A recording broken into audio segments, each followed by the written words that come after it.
મંગળાચરણ શરૂઆત કરીએ. હરે જય શ્રી કૃષ્ણ. જય શ્રી કૃષ્ણ. હરે કૃષ્ણ.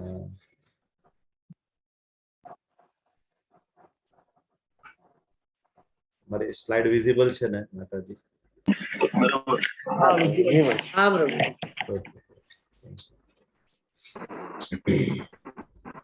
હરે કૃષ્ણ પ્રભુજી.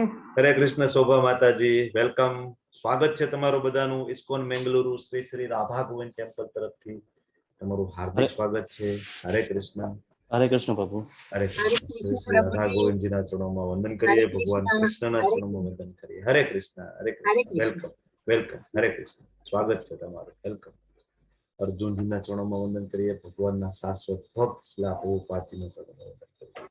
જય પતાકા સ્વામીજી મહારાજ નામના સદાસ્વતને આપણે વિનંતી કરી કે આપણા હૃદય, આપણી ચેતના છે શુદ્ધ થાય અને ભગવાનની ભક્તિ આપણે પ્રાપ્ત થાય. ઓમ અજ્ઞાનમ તિમિરાંધસ્ય જ્ઞાનાજન શલાકયા ચક્ષુરુન્મિલિતમ યેન તસ્મૈ શ્રી ગુરુવે નમઃ.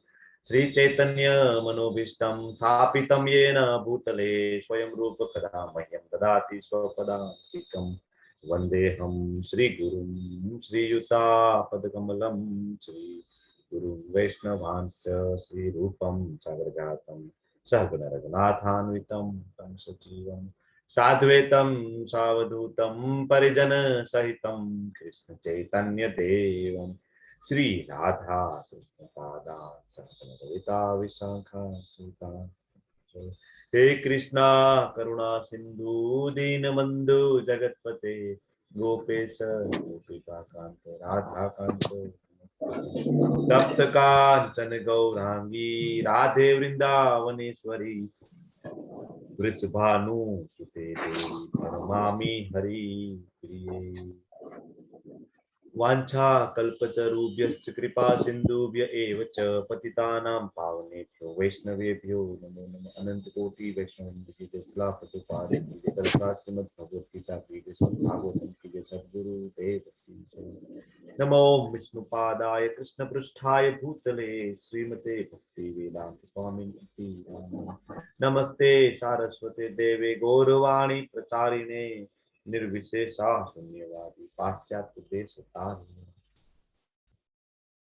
जय श्री कृष्ण चैतन्य प्रभु नित्यानंद श्री अद्वैत गदाधर श्रीवासादि गौर भक्तवृंद. हरे कृष्ण कृष्ण कृष्ण हरे हरे हरे राम राम राम हरे. हरे कृष्ण एवरीवन. હરે કૃષ્ણ પ્રભુજી. હરે કૃષ્ણ. હરે કૃષ્ણ પ્રભુજી. હરે કૃષ્ણ પ્રભુજી. હરે કૃષ્ણ. વેલકમ. સ્વાગત છે તમારું બધાનું. હરે કૃષ્ણ પ્રભુજી. હરે કૃષ્ણ માતાજી, વેલકમ. તો આજે 15 ચેપ્ટર નો આપણે અભ્યાસ કરી અને 16મા ચેપ્ટરમાં 16મા અધ્યાયમાં આપણે બધા પ્રવેશ કરી રહ્યા છીએ. જે આપણો જ્ઞાન યજ્ઞ છે લેવલ 1 નું એ ઓલમોસ્ટ હવે પૂર્ણતાના આરે છે. આજ સાંજ સુધીમાં તમને ગ્રુપમાં આ લેવલ 2 ની લિંક શેર કરવામાં આવશે. તો હવે તમે આગળ લેવલ 2 માં રજીસ્ટ્રેશન કરાવી શકશો. બરાબર? જે લોકોને આગળ કન્ટિન્યુ કરવું છે અને જરૂરથી કરો. લેવલ 1 તો એકદમ બેઝિક છે. બરાબર? હજી તો આપણે ઘણું બધું જાણવાનું છે. એક એક શ્લોકની ડિટેલમાં જવાનું છે. આપણે એક એક શ્લોકને અલગ અલગ એંગલથી આપણે હજી તો સમજવાનું છે. આ તો આપણે એક બેઝિક એંગલ જ આપણે જોઈ રહ્યા છીએ લેવલ 1 માં. હજી એક શ્લોકના ઘણા બધા એંગલ છે એ આપણે સમજવાના છે, જાણવાના છે, અભ્યાસ કરવાનો છે. તો તમે બધા મારી સાથે આગળ કન્ટિન્યુ કરો એવી મને આશા છે કે આપણે બધા ફરીથી લેવલ 2 માં આગળ વધીશું. યસ. આપણે લેવલ 2 કયા દિવસે હોય છે ને કયો સમય હોય છે? લેવલ 2 અત્યારે જે ચાલી રહ્યું છે એ મંગળ બુધવારે સાંજે 8:30 વાગે ચાલી રહ્યું છે. અચ્છા, બરાબર. મોર્નિંગ નો કોઈ સમય છે એનો? હજી તો કોઈ ટીચર નથી મોર્નિંગ માટે આપણી પાસે. બરાબર. ઓકે. જો હરે કૃષ્ણ. આપણે ક્વેશ્ચન આન્સર મેં સીમા માતાજી જોડે કર્યું હતું મને લાગે. લેવલ 1 ને? હા, તો લેવલ 2 અત્યારે સીમા માતાજી લે છે અને એક કલ્પના માતાજી પણ લે છે. બરાબર ને? અને હું પણ લઉં છું, પણ મારા લેવલ 2 માં તો ઓલમોસ્ટ એટલે આનું સર્ટિફિકેટ તો અલગ જ આવશે ને? હા, લેવલ 2 નું સર્ટિફિકેટ જોઈતું છે, લેવલ 1 નું સર્ટિફિકેટ જોઈતું છે. Okay, thank you. Question answer આપણે એ છેલ્લે રાખીશું. આપણે પહેલા આપણે ચેપ્ટર આપણા અધ્યયને ન્યાય આપી દઈએ. તો આજના ચેપ્ટરનું નામ છે દેવી તથા આસુરી સ્વભાવ. અદ્ભુત વર્ણન છે આ ચેપ્ટરની અંદર, અદ્ભુત. જો આની પહેલા આપણે 14મું ચેપ્ટર જોયું ને, તો એમાં આપણે સત્વ, રજ અને તમ 3 પ્રકારના ગુણો આપણે બધા સાથે મળીને ભણીએ, બરાબર. અને આપણે જાણવાની કોશિશ કરી કે ભાઈ આપણે કયા ગુણોમાં છીએ અને ક્યાં આપણે સુધારો લાવવાની જરૂર છે, બરાબર. સેમ આ ચેપ્ટર પણ એવું છે. અને કહેવાય ને આત્મનિરીક્ષણની જે પદ્ધતિ છે એનું આ ચેપ્ટર છે કે ભાઈ મારામાં કેવા ગુણો છે, દેવી ગુણો છે કે યસ યશોમતીજી, વેલકમ માતાજી, બરાબર. મારામાં દેવી ગુણો છે કે આસુરી ગુણો છે, બરાબર. મારે હું ક્યાં છું એક્ઝેક્ટલી, બરાબર. તો ભગવાન છે આ ચેપ્ટરમાં ખૂબ સુંદર વર્ણન કરે છે, બરાબર. ધ્યાનથી આ ચેપ્ટર જ્યારે પૂરું થાય ને, તો તમારી બધાની પાસે મને આશા છે કે હવે ભગવદ્ ગીતા હશે યથારૂપ, એક કોપી. જેની પાસે ના હોય એ જરૂરથી ઓનલાઈન પરચેસ કરી લો આપણા ટેમ્પલમાંથી, બરાબર.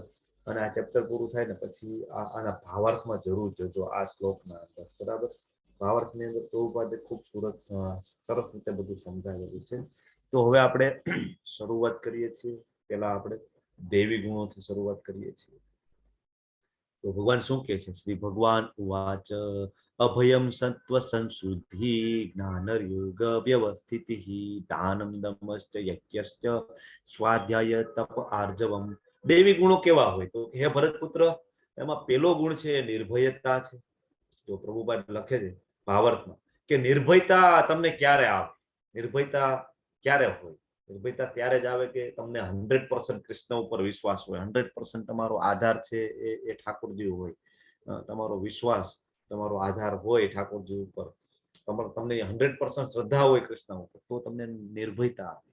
નહીતર નિર્ભયતા ના આવે. પ્રભુપાદ બહુ ક્લિયરલી લખે છે કે સંન્યાસ ત્યારે જ લેવો કે તમને 100% ભગવાન ઉપર વિશ્વાસ હોય, 100% તમારો આધાર છે કૃષ્ણ હોય ને, તો સંન્યાસ લેવો. બાકી સંન્યાસ લીધા પછી પણ એમ થાય કે ભાઈ મારું કોણ? એમ અહીંયા તો મારી સેવા કરવા વાળું કોઈ નથી. ઘરે હતો તો મારી પત્ની હતી, મારા બાળક હતા, અમારું ફેમિલી હતું, બરાબર. પણ કદાચ પ્રભુપાદ કહે છે કદાચ જંગલમાં હોય ને તો પણ એમ વિચારવું જોઈએ કે મારી સાથે કૃષ્ણ છે. ભક્તિ વિનોદ ઠાકુર, મેં તમને ઓલી સિરિયલનું નામ કીધું હતું અભયચરણ, એ સિરિયલ તમે જુઓ, બરાબર. તો એમાં ફલ્ગુ બાબા કરીને એક કહેવાય ને કે પાખંડી હોય છે. હવે એનો પાખંડ ખૂબ જોરદાર હોય છે. તો ભક્તિ વિનોદ ઠાકુર જયારે જાય છે એમને પરાસ્ત કરવા માટે, બરાબર. કારણ કે ભક્તોને કહેવાય ને કે જે પોતે ભગવાન માને આવાથી ખૂબ નફરત હોય, ખાસ તો આ પાખંડીઓથી નફરત હોય. તો ભક્તિ વિનોદ ઠાકુર જાય છે તો એમના જે પત્ની પૂછે છે કે તમે એકલા જાઓ છો? અને આ તો ખૂબ મોટો તાંત્રિક છે, બધું વિદ્યાઓ જાણે છે, સિદ્ધ છે, બરાબર. તો તમે એકલા જાઓ છો? તો ભક્તિ વિનોદ ઠાકુર કે છે કે હું એકલો નથી જતો. એમના હાથમાં ભાગવતમ હતું, એ છે ને ભાગવતમ લઈને જાય છે. તો એમ કે છે કે મારી સાથે કૃષ્ણ છે, હું એકલો નથી, બરાબર. મારી સાથે કૃષ્ણ છે. ખાલી ભક્તિ વિનોદ ઠાકુર છે એ ભાગવતમના શ્લોકોનું પઠન કરી અને એ જે સામેનો જે સિદ્ધ જે પાખંડી હતો ને એને કહેવાય ને ધ્વસ્ત કરી દે છે, પરાસ્ત કરી દે છે, બધી એની વિદ્યાઓને નષ્ટ કરી દે છે ભક્તિ વિનોદ ઠાકુર. હમણાંની ઘટના છે, બહુ જાજો સમય નથી થયો. ભાગવતમના શ્લોકની અંદર એટલી બધી શક્તિ છે, કારણ કે ભાગવતમ છે ભગવાન સાક્ષાત કૃષ્ણ છે, કળિયુગની અંદર ભગવાનનો અવતાર છે ભાગવતમ છે, બરાબર. તો એટલો આપણને આધાર હોય તો આપણને નિર્ભયતા આવે. બાકી જ્યાં સુધી હું વિચારું ભાઈ હું જ બધું કરું છું, હું જે વિચારું એ જ બધું થાય છે, તો નિર્ભયતા ના આવે. નિર્ભયતા માટે કૃષ્ણ ઉપર આપણને શ્રદ્ધા કરવી જોઈએ, બરાબર. આ બધા ગુણો છે, એમાં આ ટોપ મોસ્ટ ગુણ છે નિર્ભયતા, એ પહેલો ગુણ છે. તો હવે આ બધા ગુણોની એક ગુણની આપણે પ્રેક્ટિસ કરવાની. નિર્ભયતા, આત્મશુદ્ધિ, આધ્યાત્મિક જ્ઞાન, આ બધું એક આપણે લિસ્ટ બનાવવાનું કે ભાઈ ચાલો આજે મારે નિર્ભયતાની પ્રેક્ટિસ કરવી છે, આજે મારે આત્મશુદ્ધિની પ્રેક્ટિસ કરવી છે. નહીં, એવું નથી. તમે ભક્તિમાં આવો, તમે સેવામાં આવો, તમને સાધુ સંગ થાય, સત્સંગ થાય, તો આ જે બધા ગુણો છે એ તમને ઓટોમેટિક છે ને એ તમારા માટે, બરાબર. ભગવાનને આ બધા ગુણ છે એ ખૂબ ખૂબ પસંદ છે, ખૂબ પસંદ છે, બરાબર. નિર્ભયતા, અહીંયા તો સતત ભય છે આપણને, બરાબર. મૃત્યુનો ભય છે, પૈસાનો ભય છે, સંબંધનો ભય છે, બેંક બેલેન્સનો ભય છે, બીમારીનો ભય છે, જોબનો ભય છે, સતત ભય છે. પણ ભગવાન કે નિર્ભયતા હોય એ મને ગમે છે. બીજું છે આત્મશુદ્ધિ. આત્મશુદ્ધિ એટલે ચેતનાની શુદ્ધિ, બરાબર, સત્વ સંશુદ્ધિ શ્લોકની અંદર સત્વ સંશુદ્ધિ લખેલું છે. એક મિનિટ. Yes, સત્વ સંશુદ્ધિ બરાબર. તો ચેતનાની શુદ્ધિ કઈ રીતના થાય? તો કે ભાઈ પ્રભુપાદે આપણને નીતિ નિયમો આપેલા છે. બરાબર, આપણે 12મા ચેપ્ટરમાં જોઈ ગયા સાધના ભક્તિ. બરાબર, તો આપણે સાધના ભક્તિ કરીએ, 16 માળા કરીએ, ભોગ લગાડીએ ઠાકોરજીને, આપણે પ્રસાદ ગ્રહણ કરીએ. બરાબર, તો ધીમે ધીમે ધીમે આપણી ચેતનાની શુદ્ધિ થાય, પવિત્રીકરણ થતું જાય. બરાબર છે. આપણે યાત્રા હમણાં ઓર્ગેનાઇઝ થવાની છે. બરાબર, 18, 19, 20 લગભગ આગલા મહિનામાં, સોરી ઓગસ્ટ મહિનામાં, તો જન્માષ્ટમીના સમય લો ને, તો 3 દિવસનો જોરદાર પ્રોગ્રામ છે. બરાબર, મેંગલોર. તો આપણે યાત્રામાં જઈએ, બધા ભક્તોનો સંગ થાય, તો આપને ખબર પડે કે નહીં આ પોસિબલ છે. નહીતર આપણે એમ થાય કે ભાઈ સવારે 3:30 વાગે ઉઠવું અને મંગળા આરતી કરવી, આ બધા વાતો તો કરે છે, પણ ખરેખર આ શક્ય છે ખરું? રોજ સવારમાં ઉઠીને 16 માળા કરી લેવી, 1.5 થી પોણા 2 કલાક જેવો મિનિમમ પીરિયડ લાગે 16 માળા કરવામાં. તો રોજ સવારમાં ઉઠીને પોણા 2 કલાક જપ કરવાનું, મંગળા આરતી કરવાની, આ બધું કરવાનું, આ બધું થતું હશે ઘણી વખત આપને એમ થાય, અથવા તો આપણને એમ થાય કે મારાથી નથી થતું. એમ કઈ રીતના થાય? યાત્રામાં જઈએ, ભક્તોનો સંગ થાય એટલે શું થાય? સત્વ સંશુદ્ધિ થાય. તરત આપણને એમાંથી પ્રેરણા મળે, અને આપણે યાત્રામાંથી પાછા આવીએ ને તરત આપણે ચાલુ કરી દઈએ જપ કરવાનું. ઘણા બધા ભક્તો માયાપુરની યાત્રામાં ગયેલા, ઘણા બધા ભક્તો વૃંદાવનની યાત્રામાં ગયેલા, ઘણી બધી યાત્રાઓ આપણે ઓર્ગેનાઇઝ કરેલી છે. આગળ પણ આપણે કરતા રહીશું. બરાબર, અને એ બધી યાત્રાની માહિતી તમને આ ગ્રુપમાં જ મળવાની છે. તો જો આની પહેલા પણ તમે વૃંદાવન ગયા હોય, જગન્નાથપુરી ગયા હોય, પણ તમને એ ભાવ ના હોય, જ્યારે તમે એક ખરેખર ધામનો મહિમા જાણો ને પછી તમે ધામમાં જાઓ ને, તો તમને ધામ પ્રત્યે પ્રેમ થાય, અને તમને ત્યાંથી ધામમાંથી તમને જ્ઞાન મળી શકે. બાકી ધામ છે ને એ એવું છે, પ્રગટ ના થાય. તમે એમને વૃંદાવન જાઓ તો તમને એવું લાગે કે વૃંદાવન છે, નાનો એવો તાલુકો છે, ઠીક છે, એક મંદિર છે, દર્શન કરીને આપણે કેવા આગળ જતા રહે, આગ્રા જતા રહે તાજમહેલ જોવા માટે. બરાબર, મોટો બધો સમય આપણે તાજમહેલ જોવામાં, લાલ કિલ્લો જોવામાં આપણે ગાળતા હોય. પણ તમે વૃંદાવનમાં જાઓ, જો કૃષ્ણ સાથે તમને પ્રેમ હોય તો ધામ તમારી સામે પ્રગટ થાય. ઘણું બધું છે વૃંદાવનની અંદર. આખું 1 અઠવાડિયું જો કન્ટિન્યુઅસ તમે ફરો ને તો પણ ઓછું છે, તો પણ એટલા બધા ત્યાં વન છે, ભગવાનની બધી લીલાઓ થયેલી છે, બધી જગ્યાઓ છે. તો યાત્રામાં જઈએ તો ચેતનાની શુદ્ધિ થાય. ત્રીજો ગુણ છે આધ્યાત્મિક જ્ઞાનનું સંવર્ધન, મતલબ જ્ઞાન યોગ. જ્ઞાન યોગ આપણે જોઈ લીધું, આપણે શરીર નથી, આપણે આત્મા છીએ, અને આત્મા કૃષ્ણનો દાસ છે. પછી આગળ આવે છે દાન. બરાબર ને, ચોથો ગુણ છે દાન. જો દાન એટલે આપણને એમ થાય કે બધાને એક સરખું કરવાનું, નહીં, એવું નથી. દાન બધાએ એક સરખું કરવાનું નથી હોતું. 4 આશ્રમો છે. બરાબર, પ્રભુપાદ વર્ણન કરે છે કે બ્રહ્મચર્ય આશ્રમ છે પેલું, ગૃહસ્થાશ્રમ છે બીજું, ત્રીજું છે વાનપ્રસ્થ, અને ચોથું છે સંન્યાસ આશ્રમ. તો એ દાન છે, ગૃહસ્થાશ્રમ છે ને, એ બરાબર એ લોકોને જ એપ્લાય થાય છે. દાન એ લોકો કરી શકે કે ગૃહસ્થ જીવન જીવે છે, એની પાસે પૈસા હોય. સંન્યાસી પાસે શું હોય? વાનપ્રસ્થમાં જે હોય એની પાસે શું હોય? અને જે લોકો બ્રહ્મચાર્ય આશ્રમમાં છે એની પાસે ના હોય. તો ખાલી ગૃહસ્થાશ્રમ વાળાને લાગુ પડે દાન. કોને કરવું, કેવી રીતના કરવું, એ પણ ખૂબ ઇમ્પોર્ટન્ટ છે. આગળ આપણે જોઈશું. આપણને ભગવદ ગીતામાં બધી ક્લેરિટી આપે છે. બરાબર, હજી દાન વિશે આપણે આગળ ડિટેલમાં જોઈશું. પછી આવે છે દમશ્ચ. દમશ્ચ એટલે આત્મસંયમ.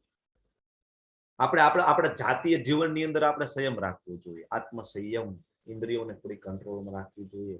બરાબર, ભોગવવામાં સતત આપણી ઇન્દ્રિયો લાગેલી રહેશે તો આપણે ભગવાનના જ્ઞાન લેવા માટે આપણે કહેવાય શુદ્ધ નહીં થઈ શકીએ. તો આ પણ ગૃહસ્થાશ્રમ માટે છે. બરાબર, ઇન્દ્રિયોને વધારે પડતી જાતીય જીવનમાં આપણે ના વાપરવી જોઈએ. બરાબર, પછી આગળ વધીએ યજ્ઞ પરાયણતા. યજ્ઞ એ પણ ગૃહસ્થો માટે છે. જો યજ્ઞ, કયો યજ્ઞ કરીશું આપણે બધા? બોલો, ચલો બધા બોલો, અનમ્યુટ કરી. કયો યજ્ઞ? જપ યજ્ઞ. સંકીર્તન જપ યજ્ઞ. નવચંડી યજ્ઞ, જપ યજ્ઞ, જપ. બીજા બધા યજ્ઞો નહીં, આપણે વેદોમાં આપેલા છે એ યજ્ઞ. ભગવાન ક્યાં કે છે? ભગવાન ક્યાં કે છે કે જપ યજ્ઞ? બોલો બોલો, કોણ કે છે? શું કે છે? શું કે છે ભગવાન 10મા અધ્યાય? યજ્ઞોમામ જપ યજ્ઞસ્મિ. યજ્ઞ નામ જપ યજ્ઞોસ્મિ. જપ યજ્ઞસ્મિ. હા, બહુ ભગવાન એકદમ એક્ઝેક્ટલી એ રીતે. આપણે એમ થયેલો સ્વાહા સ્વાહા વાળો જે યજ્ઞ છે એ શ્રેષ્ઠ છે. કૃષ્ણ પોતે કહે છે યજ્ઞ નામ જપ યજ્ઞસ્મિ. જપ છે ને એ ઊંચું. યજ્ઞોની અંદર જપ છે એ ઊંચું. વિભૂતિ યુગમાં ભગવાન એની વિભૂતિ જયારે કે છે ત્યારે. બરાબર, યજ્ઞ આપણે આ યજ્ઞ કરવો જોઈએ. બરાબર. અને આ કેવો યજ્ઞ બધા કરી શકે, બાળક કરી શકે, ગમે તે સ્થિતિમાં કરી શકાય, ગમે તે. બાકી જો સ્વાહા સ્વાહાળો યજ્ઞ છે ને, એમાં તો શુદ્ધ બ્રાહ્મણ જોઈએ, એના શુદ્ધ ઉચ્ચારણ હોવા જોઈએ, શુદ્ધ એનું ચરિત્ર હોવું જોઈએ, શુદ્ધ જગ્યા હોવું જોઈએ, એમાં જે કઈ આપણે સમિધ નાખીએ એ પણ બધું શુદ્ધ હોવું જોઈએ. બરાબર. તો હવે કળિયુગમાં ક્યાં શક્ય છે આ બધું? શુદ્ધ બ્રાહ્મણ ક્યાં ગોતવા જવાનું કે જેની પોતાની સાધના એટલી જોરદાર હોય કે સવારે પોતે 3 વાગે ઉઠીને સાધના કરતા હોય બ્રાહ્મણ મુહૂર્તમાં? આવા બ્રાહ્મણો આપણે ક્યાં શોધવા છે? વેદોના ઉચ્ચારણો એકદમ સટીક હોય. કારણ કે જો વેદોના જે મંત્ર છે એમાં જરાક પણ ફેરફાર થાય ના થાય, એનું ફળ છે એ બધું. બરાબર. તો આવા બ્રાહ્મણો ક્યાં ગોતવા જવાના આપણે અત્યારે? પવિત્ર જગ્યા ક્યાં આપણે શોધવા જવાની યજ્ઞ કરવા માટે? બરાબર. અને બીજું સમિધ જે કઈ આપણે એમાં આહુતિ આપવાની છે, ગાયનું ચોખ્ખું ઘી ક્યાં અત્યારે લેવા જોઈએ? બધું અત્યારે દવાથી જ મળે છે, કંઈક ને કંઈક એમાં એડલ્ટ્રેશન કરેલા છે. તો એ સ્વાહા સ્વાહા વાળો યજ્ઞ પ્રેક્ટિકલી અત્યારે આપણને ફળ આપી શકતો નથી, અથવા પોસિબલ નથી. તો ભગવાન પોતે 10મા અધ્યાયમાં કહે છે યજ્ઞ નામ જપ. જપ કરો તમે, ગમે ત્યાં બેઠા બેઠા કરી શકાય એવો યજ્ઞ છે. પછી આગળ આવે છે વેદાધ્યાયન. વેદાધ્યાયન એટલે કે સ્વાધ્યાય. બરાબર. મન લગાવીને ભગવદ્ ગીતા વાંચો, સાંભળો. બરાબર. ખબર પડે કે ના પડે, બરાબર, વાંચવાની તમે શરૂઆત કરી દો. આપણે કોલેજમાં આપણે ભણતા હતા તો આપની ક્યાં શરૂઆતમાં બધી ખબર પડી જતી હતી? પહેલા દિવસે બુક હાથમાં લઈએ, બાયોલોજી, કેમેસ્ટ્રી, વોટેવર તમે જે કઈ ભણેલા છો, બરાબર, તો તમે શરૂઆત કરો પહેલા દિવસે આપને ક્યાં કઈ ખબર પડતી હતી? ઇવન આખી બુક એક વખત પૂરી કરીએ તોય નહોતી ખબર પડતી. ઘણી વખત તો એક્ઝામ આવી જાય તોય નહોતી ખબર પડતી કે આમાં એક્ઝેક્ટલી કેવા શું માંગે છે આ બુક. બરાબર. અને છેલ્લે આપણે ગોખણપટ્ટી કરવી પડે. જેવું છે એવું આપણે ગોખણપટ્ટી કરીને યાદ રાખી લઈએ, એક્ઝામમાં જઈને લખી નાખીએ, પૂરું ભૂલી જવાનું, વાત પૂરી થઈ ગઈ. તો ભગવદ્ ગીતાનું જ્ઞાન છે ગુહ્ય જ્ઞાન છે. ધીમે ધીમે પ્રેક્ટિસ કરશો તો જરૂરથી આપણને એમાંથી ભગવાન છે બુદ્ધિયોગ આપશે. દદામી બુદ્ધિયોગમ 10મા અધ્યાયમાં કે છે ને. બરાબર. કે હું બુદ્ધિયોગ આપીશ. પણ શરણાગત તો થઈ, બરાબર, પેલા શરૂઆત તો કરીએ, બરાબર, તો થાય. તો આ જે છે સ્વાધ્યાય અથવા વેદાધ્યાય એ બ્રહ્મચાર્ય શ્રમ માટે ડેડિકેટેડ છે. જો આપણા બધા મંદિરમાં જેટલા બ્રહ્મચારીઓ છે, સંન્યાસીઓ છે, એ સતત કરે છે. સવારથી લઈને રાત સુધી એ લોકો કરતા હોય છે.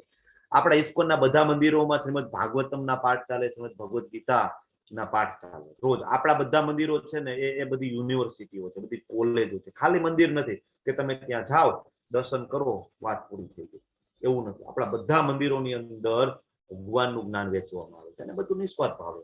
અને કોઈ પણ જાતિ ધર્મના ભેદભાવ વગર ગમે તે ધર્મનો માણસ ઇસ્કોનના મંદિરમાં જઈ અને બેસી અને ભગવાનના ગુણગાન છે સાંભળી શકે છે. બરાબર. નિસ્વાર્થ ભાવે, નિઃશુલ્ક પણ. બરાબર. તો તમે બધા તો અત્યારે કરી જ રહ્યા છો લેવલ 1, લેવલ 2. બરાબર. તો ધીમે ધીમે જયારે તમે લેવલ 2 માં આવશો ને, તેમાં તો વાંચવાના પણ માર્ક હોય છે. સાધના ચાર્ટ તમે ફિલ કરો તો એમાં તમે કેટલી માળા કરો છો, ક્યારે કરો છો, કેટલું રીડિંગ કરો છો, તમે તુલસી આરતી કરો છો કે નહીં, મંગળા આરતી કરો છો, આ બધું હોય છે લેવલ 2 ની અંદર. બરાબર. તો ત્યાં વાંચવાના મહત્વ છે. તો રીડિંગનું ખૂબ મહત્વ. પછી આવે તપશ્ચર્યા, તપ. જો મનુષ્ય જીવનમાં નાના નાના તપ કરવા જોઈએ. હમણાં મેં તમને ના કીધું આવતીકાલે એકાદશી છે, તો આ એક નાનું એવું તપ છે. તો આવા નાના નાના તપ કરવા જોઈએ. મનથી આપણે તપ કરવું જોઈએ કે મનને આપણે કંટ્રોલમાં, સંયમમાં રાખીએ. વાણીથી આપણે તપ કરવો જોઈએ કે એવું બોલવું જોઈએ પ્રિય લાગે, અથવા તો કીર્તન કરવું જોઈએ, ભગવાનનું નામ લેવું જોઈએ, એ પણ વાણીથી તપ છે. અને કર્મથી તપ કરવું જોઈએ, તો ભગવાનના પ્રત્યાર્થે આપણે કર્મ કરવું જોઈએ, તો એ પણ એક તપ છે. એકાદશી આપણે કરીએ તો જે લોકો એકાદશી કરે છે એને ખબર છે, બીજા દિવસે મોર્નિંગમાં જપ કરે ને, જપમાં એકદમ ક્લેરિટી હોય, એકદમ એટેન્ટિવલી થાય એમ કે ભાઈ ના, મારું મન લાગી ગયું ભગવાન. કારણ કે એ એકાદશીનો પ્રભાવ છે, ઉપવાસનો પ્રભાવ છે. બરાબર. જરૂરથી એકાદશી કરો. ઘણા બધા એકાદશી ઉપર 32 રાઉન્ડ કરે, 64 રાઉન્ડ કરે. એક ભક્ત છે જયેન્દ્ર પંચાલજી, એનો ગઈકાલે મને રાત્રે મેસેજ હતો કે પ્રભુજી આજે મારે 128 માળા પૂર્ણ થઈ. બોલો, 128 માળા. આપણે 1-2 કરવી હોય તો આપણે વિચારતા હોય. એ તો ખરેખર મને પણ આશ્ચર્ય થયું, વાહ પ્રભુ. બરાબર. નહીં તો તમારા ઉપર ખરેખર પ્રભુપાદની ખૂબ કૃપા છે. 128 માળા કરવી એટલે 16 માળામાં 1.5 કલાક છે. મતલબ એ સવારના વેલા ઉઠી અને રાત સુધી કાલ કોન્સ્ટન્ટ જપમાં 128 કરે છે. એનાથી ખૂબ આનંદ થાય. પુષ્યંતી ચ રમંતી ચ. ભગવાન પોતે કહે છે કે શું થાય ભાઈ, તમારું કે મારી કથા નિત્ય કરવાથી, જપ કરવાથી શું થાય? ખૂબ આનંદ મળે, ખૂબ આનંદ થાય. પછી આર્જવમ. આર્જવમ એટલે કે સાદાઈ. સાદા એટલે કે સરળતા. જેવો હું બહારથી દેખાઉં છું એવો જ હું અંદર છું. એવું નહીં કે અત્યારે કહેવાય કે આપણે બહાર દેખાવ કરીએ ધોતી કુર્તો પહેરીએ તિલક પહેરીએ પછી આપણે અંદરથી કંઈક આપણું કેરેક્ટર કંઈક જુદું છે એવું નહીં ડુપ્લિસિટી જેવું આપણે છે એવા બહારથી છે એવા જ આપણે અંદર સાદા. અને પછી આવે અહિંસા. અહિંસાના આપણે બે અર્થ લઈએ. એક તો કોઈ પણ જીવ ને આપણે કહેવાય ને એનું જે પ્રગતિશીલ જીવન છે ને એને આપણે રોકવું નહીં. આપણને એમ થાય કે ભાઈ મારા પગ નીચે કીડી આવી ગઈ, કીડી મરી ગઈ તો શું થાય, પણ તો તમે એને કહેવાય કે પાછળ ધકેલી દીધા એક જીવન, કારણ કે એને કર્મોના ફળ ભોગવવાના હતા તમે એને મારી નાખ્યું, તો એક જીવન એ પાછળ જતું રહ્યું. બરાબર. તો અહિંસા, કોઈ પણ જીવની હત્યા ના કરવી જોઈએ. પ્રભુપાદ બહુ ક્લિયર લખે છે કે આખી પૃથ્વી ઉપર વિપુલ પ્રમાણમાં ફ્રૂટ છે, ફળ છે, વનસ્પતિઓ છે, વિપુલ પ્રમાણમાં છે, આપણે ખાઈ શકીએ છીએ. તો આપણે કોઈ પણ જીવની હિંસા ન કરવી જોઈએ. આપણે બધા જીવને સમાન દ્રષ્ટિથી જોવા જોઈએ. અહિંસા. ને બીજું અહિંસા એ પણ છે કે તમને બધાને ખબર પડી ગઈ છે કે ભગવાન જે છે એ કૃષ્ણ છે, પૂર્ણ પુરુષોત્તમ છે, કૃષ્ણ છે, અને એનું જે જ્ઞાન છે સર્વોચ્ચ છે, અને એ જ્ઞાન થ્રુ આપણે ધામમાં જઈ શકીએ છીએ. આ જ્ઞાન તમને મળી ગયું, હવે એ જ્ઞાન તમે બીજાને નથી આપતા ને તો એ પણ હિંસા છે. પ્રભુપાદ બહુ ક્લિયર હિંસાની ડેફિનેશન આપે છે. તમારી પાસે જ્ઞાન છે તમે બીજાને નથી આપતા મતલબ તમે હિંસા કરો છો. તમે બીજા જીવને ભગવાનના શરણે નથી લઈ જતા મતલબ એ પણ હિંસા છે. પછી આવે સત્યતા, સત્યમ, સાચું, કે ભાઈ સ્વાર્થ ખાતર તમે સત્યને આપણે વિકૃત ના કરવું જોઈએ. ઘણા બધા ભગવદ્ ગીતા ઉપર ટીકા લખે છે પણ એમાં પોતાના સ્વાર્થના ભાષ્યો લખે છે. પ્રભુપાદની ભગવદ્ ગીતા પેલા પણ બહુ બધી ભગવદ્ ગીતા હતી, એવું નથી કે નહોતી, પણ શું કામ પ્રભુપાદને એમ થયું કે મારે ભગવદ્ ગીતા યથારૂપ લખવી જોઈએ? વાય? તો એની પહેલા જેટલી ભગવદ્ ગીતા હતી ને બધા એમાં પોતપોતાના વિચારો લખેલા છે. ભાઈ મને કર્મયોગ ગમે છે તો ખાલી કર્મયોગને જ હાઇલાઇટ કરે, મને અષ્ટાંગ યોગ ગમે છે તો ખાલી અષ્ટાંગ યોગને હાઇલાઇટ કરે. બરાબર છે. પણ ભગવાન શું કહે છે? ભગવાન વારંવાર કહે છે મને કોણ પ્રિય છે ભગવાન કહે છે, પણ નહીં, ભગવાનને સાઇડલાઇન કરવાના છે. આપણને શું ગમે છે ભાઈ, આપણે શું કરી શકીએ છીએ, બરાબર, એને હાઇલાઇટ કરેલા છે. બરાબર. એક મહાત્મા છે તો એની ભગવદ્ ગીતા છે તો ખાલી કર્મયોગ ઉપર છે. બરાબર. એક મહાત્મા છે એના સ્ટેટમેન્ટ એવા હોય છે કે અહિંસા પરમો ધર્મ. બરાબર. એક મહાત્મા છે તો એ ખાલી એક કહેવાય ને કે નિષ્કામ કર્મયોગ ઉપર ભગવદ્ ગીતા લખી નાખ્યું છે. એનું તમે ટાઇટલ વાંચો તો ભગવદ્ ગીતા નીચે નિષ્કામ કર્મયોગ. બરાબર. તો હવે ઓલરેડી ભગવાન કે છે કે સૌથી શ્રેષ્ઠ છે ભક્તિ યોગ છે. તો કહેવાય ને કે પોતપોતાના ભાષ્ય લખી નાખ્યું, પોતપોતાનો સ્વાર્થને અંદર ભેળવી દે. આવી રીતના ના હોવું જોઈએ, એને કહેવાય સત્યમ ના કહેવાય. પછી ક્રોધ વિહીનતા, ક્રોધ ના હોવું જોઈએ. ગુસ્સાને આપણે કંટ્રોલમાં રાખવો જોઈએ. આપણે બીજા ચેપ્ટરમાં જોયું તો આખી સાયકલ ચાલુ થાય કે અલ્ટિમેટલી આપણું પતન થાય. આપણે ઉદાહરણ પણ જોયા, અમરીશ મહારાજ જોયા કે જે ગુસ્સાને કંટ્રોલ કરી શકે છે. હરિદાસ ઠાકોરજી આપણે જોયા ગુસ્સાને કંટ્રોલ કરે છે. શું થાય? અલ્ટિમેટલી ધામની પ્રાપ્તિ થાય. બરાબર. ક્રોધ છે તમો ગુણથી ઉત્પન્ન થતો કામનો એક વિકાર છે. બરાબર. કે તો એનાથી શું થાય? ક્રોધથી ઘણી બધી બીમારી આવે. તમને ખબર છે ડોક્ટરો અત્યારે મન શાંત રાખવાની સલાહ આપે. ખાસ તો જયારે આંતરડાની બીમારી હોય, આંતરડામાં ચાંદા હોય, અલ્સર હોય, જેને બીપી ની તકલીફ હોય, બરાબર, તો ડોક્ટર શું કે તમે યોગ ને પ્રાણાયામ કરો ને, સવારમાં ઉઠીને પ્રાણાયામ કરો, યોગ કરો, મન શાંત થાય. મન શાંત થતા આઈબીએસ નામની એક બીમારી થાય છે, ક્રોન્સ નામની બીમારી હોય છે આંતરડામાં. આ બધી બીમારીઓ ખાલી ડોક્ટર એમ કે ભાઈ તમે છે ને ભાઈ મન શાંત રાખો ને એટલે બીમારી શાંત, બરાબર, બીમારી મટી જશે. પણ મન શાંત ના રહે તો ડોક્ટર છે ને અલ્ટિમેટલી ઊંઘની ગોળીઓ ચાલુ કરી દે કે ભાઈ આ છે ને સૂતો રહે ને એટલે આ છે ને બીમારી ઓછી થઈ. મન શાંત રહે ને સૂતા રહીએ એટલે. તો મન શાંત, 16 માળા જપ તમે કરતા હોય, તમારું મન એકદમ બેલેન્સ હોય, તમારું મન શાંત હોય. તો જુઓ આધ્યાત્મિક જગતમાં તો જવાનું જ છે, પણ ભૌતિક જગતમાં હેલ્ધી રહેવું હોય ને એના માટે 16 માળા જરૂરી છે. ઘણી બધી બીમારીઓ આવતી અટકી જાય. બીપી ના થાય, ડાયાબિટીસ ના થાય, આંતરડાની બીમારી ના થાય, ઘણી બધી બીમારીઓ અટકી જાય. કૃષ્ણ ભાવનામૃતમાં આગળ વધીએ. કારણ કે એક તો ખાલી પ્રસાદ જ ખાવાનો, સવારે વહેલું ઉઠવાનું, સાંજે વહેલું સુઈ જવાનું, બરાબર, આખો દિવસ ભગવાનનું નામ, ભગવાનનું ગુણ એમાં રહેવાનું. એટલે બીજું ભૌતિક બીજી માથાકૂટમાં એના માટે સમય જ નથી આપણી પાસે. બીજી બધી ચિંતાઓ કરવા માટે સમય તો હોવો જોઈએ ને, છે જ નહીં સમય. તો એનાથી ઘણી બધી બીમારીઓ તમે ના આવે. બરાબર. આગળ ત્યાગ. ત્યાગ એટલે શું ભાઈ? બધું છોડી દેવું. ઘણા બધા એમ કે ભગવદ ગીતામાં લખ્યું છે ત્યાગ, ચલો બધું છોડી દો, અને કહેવાય છોડો ગરબાર ચલો હરિદ્વાર. પ્રભુપાદ લખે છે કે ત્યાગ એ સાચો ત્યાગ નથી. રૂપ ગોસ્વામીજી ભક્તિ રસામૃત સિંધુમાં લખે છે સાચો ત્યાગ એ નથી. ત્યાગનો મતલબ એ છે કે તમારી પાસે જે કઈ છે એ તમે કૃષ્ણ માટે અર્પણ કરી દો, જે કઈ છે. બરાબર. સૌથી ઇમ્પોર્ટન્ટ તમારી પાસે મોટામાં મોટી સંપત્તિ હોય ને તો એ સમય છે. તો તમે સમય આપો ભગવાન બરાબર એવી સંપત્તિ છે કે તમારી પાસે ફરીથી ક્યારે ન મળે. બરાબર. ત્યાગ એટલે પૈસા તો ખરી જ. યસ, તમે એ કરી શકો, તમે ભગવાન માટે દાન કરી શકો, મંદિર માટે દાન કરી શકો, બેસ્ટ, એ પણ કરી શકાય છે. પછી આવે શાંતિ. સુખ દુઃખ ની અંદર બેલેન્સ રહેવા જોઈએ, સમ. બરાબર. અમરીશ મહારાજ એકદમ કુલ, બરાબર. ભક્તિ વેદાંત સ્વામી એકદમ કુલ. ઘણી બધી મુશ્કેલીઓ આવે છે પણ હંમેશા કુલ. બરાબર છે. પછી આવે છે છિંદ્રાવેશણમાં અરુચિ. છિંદ્રાવેશણ એટલે કહેવાય ને કે આપણે બીજાના અવગુણો સતત શોધતા હોય. આપણે સાદી ભાષામાં હું તમને કહું તો પંચાયતમાં અરુચિ. બીજાની પંચાયત કરવામાં મને કઈ રસ નથી. સમય હોવો જોઈએ ને બીજાના ફોલ્ટ શોધવામાં, દોષો શોધવામાં. તો એમાં ભગવાન કહે છે કે અરુચિ હોવી જોઈએ. જો આ બધા દેવી ગુણો છે, ભગવાન ડિસ્કસ આપણે યારે કરે છે, આ બધા દેવી ગુણોની ડિસ્કસ કરે છે. આવા ગુણો હોય ને તો એને દેવી પ્રકૃતિ કહેવાય. આપણે એમ થાય દેવ એટલે કોણ? જો આ બધા ગુણો એ બધા દેવતાઓ છે, દેવી ગુણ છે આ બધા. બરાબર. જીવ માત્ર ઉપર દયા. બરાબર. જીવ માત્ર ઉપર દયા ક્યારે આવે? જીવ માત્ર ઉપર આપણને પ્રેમ ક્યારે આવે? જયારે આપણને ખબર પડે કે બધાના પિતા છે એ કોમન છે, બધાના પિતા છે એ કૃષ્ણ છે, બધાના હૃદયમાં પરમાત્મા સ્વરૂપે કૃષ્ણ છે, બિરાજમાન છે. જો આપણને આ જ્ઞાન હોય તો જીવ માત્ર ઉપર દયા આવે. નહીતર તો આપણે ઘરે લઈ આવીને કટ કરતું કાપી નાખીએ, કઈ દયા ના આવે. કારણ કે જ્ઞાન જ નથી કે એમના પિતા એ કૃષ્ણ છે. બરાબર. કર્મના સિદ્ધાંતોમાં વિશ્વાસ જ નથી આપણને કે કર્મનો સિદ્ધાંત શું કહે છે. અત્યારે આપણે હિંસા કરીશું તો એનું ફળ ભોગવવાનું જ છે. આપણને એમ થાય કે એ તો જોયું જ હશે, પણ આ જિંદગી તો હમણાં પૂરી થઈ જશે. પરપોટા જેવી છે. બરાબર. પરપોટો કહેવાય ને કે પાણીમાં પરપોટો થાય અને ફૂટી જાય, બસ એના કરતા ઓછું આયુષ્ય છે આપણું. શાસ્ત્રોમાં લખે છે. આપણને એવું લાગે છે કે આપણું આયુષ્ય બહુ મોટું છે. જો પેલા સતયુગમાં 1 લાખ વર્ષનું આયુષ્ય હતું, પછી ત્રેતા યુગ આવે છે 10,000 વર્ષ થઈ જાય છે, દ્વાપર યુગ આવે છે 1000-1000 વર્ષ થઈ જાય છે, અને કળિયુગમાં 100 વર્ષનું આયુષ્ય, એક મીંડું ઓછું થતું જાય. શાસ્ત્ર એવું લખે છે, શ્રીમદ ભાગવતમ એવું લખે છે, કળિયુગ ધીમે ધીમે આગળ વધતો જશે ને એમ છેલ્લે ખાલી 10 વર્ષનું આયુષ્ય બચશે. ખાલી 10 વર્ષ. તમે વિચાર કરો, 10 વર્ષ એટલે કે પૂરું. બરાબર. 9મા વર્ષમાં હોય તો કે ભાઈ હવે હું તો ઘરડો થઈ ગયો. બરાબર. 9 વર્ષનું બાળક અત્યારે આપણે જોઈએ તો એક સમય એવો આવશે કે આયુષ્ય, ટોટલ આયુષ્ય 10 વર્ષનું હશે. બરાબર. તો મતલબ કહેવાનો મતલબ એ છે કે અર્થપૂર્ણ જીવન જીવવું જોઈએ, જે આપણે પ્રહલાદ મહારાજ શીખડાવે છે. બરાબર. શ્રીમદ ભાગવત જે ખરેખર જે ઉદ્દેશ્ય આપણે પરિપૂર્ણ કરવું છે. હમણાં આપણી જિંદગી પૂરી થઈ જશે.